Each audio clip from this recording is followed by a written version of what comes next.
Hey all, welcome to our latest video. We made this short trip from Melbourne to Flinders Island. Absolutely love this place. The produce is amazing. It's really paradise.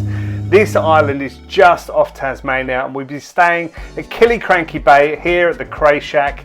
Absolutely amazing. We've been cooking up a storm and making lots of delicious recipes using the produce found on the island.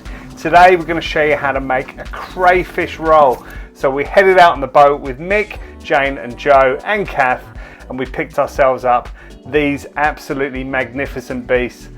Now we humanely put these to sleep in the freezer for half an hour before blanching them and then chilling them down as quickly as we possibly could. And then it was actually Cauf this time who got to work on the fish butchery to extract all of that beautiful sweet crayfish meat. Okay, let's go with the recipe. Oh, there's one guy here who just popped in for a visit as we were doing a bit of prep. Onto the recipe. We're going to get started with our crayfish roll mix. So we've got some mayonnaise into a bowl and we're adding in some creme fraiche just to richen it up a bit, and we're adding some Dijon mustard into the bowl as well.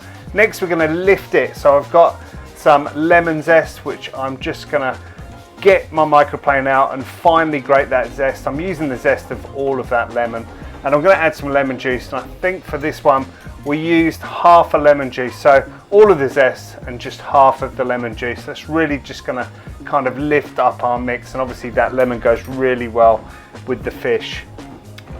Once the lemon's in, we're going to add a little bit more of a tang. So we've got some of the juice from the cornichons. We've got cornichons going in later, so we've got some vinegar, and next we're just going to season it with some pepper and give it a bit of a stir. This is going to be quite a loose mix at the moment, but it will thicken up later as we add more ingredients. Next in goes some capers. These were salted capers and we gave them a wash and then drained them off, chopped them up really fine. Next add dill, chopped cornichon, and then finely diced red onion. And these are kind of the crunchy elements in your mix. Just adding it into the bowl and just going to give it a really good stir there just to make sure that it's mixed up really well before adding in our grated egg. So we've got some hard boiled eggs, and then once they were cooled down we just grated them on a cheese grater and we're just folding that into our mix.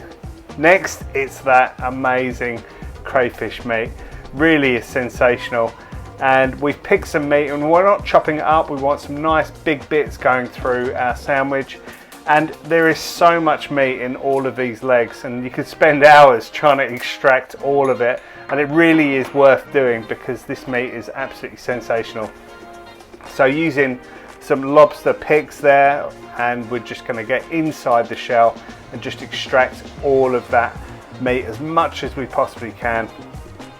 And it really is quite a therapeutic job. I actually quite like trying to get every single last bit of meat out. Once you have the right quantity, you're going to give it a bit of a mix. So just put a spoon in there and just mix it up all really well together. As you can see, it's thickened up with the egg and with the meat there.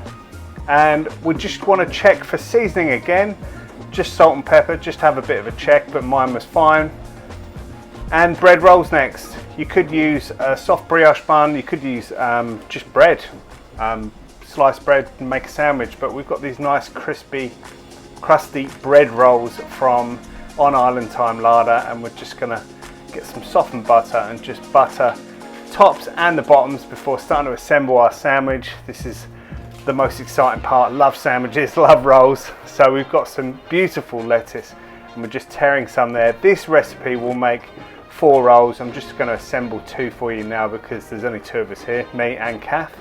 So a quarter of that lobster mix goes on top of each roll, and it really is quite a substantial roll as well. This, you probably could eke this out and do sort of 6 smaller ones, but we love lots of filling in our crayfish rolls.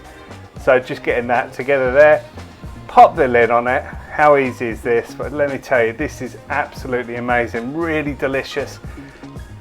Now this is probably the most luxurious roll you're ever going to have. You could switch it over for prawn meat if you couldn't find crayfish, but give it a go. As always, all of the recipes are on studiokitchen.com.au. I want to say a huge thanks to On Island Time, to Joe there, and also to Mick and Jane for assisting in catching those crayfish, and the cauf as well for breaking it down. Right, if I could just have some privacy please, I'll do what I do best. Enjoy! See you next time.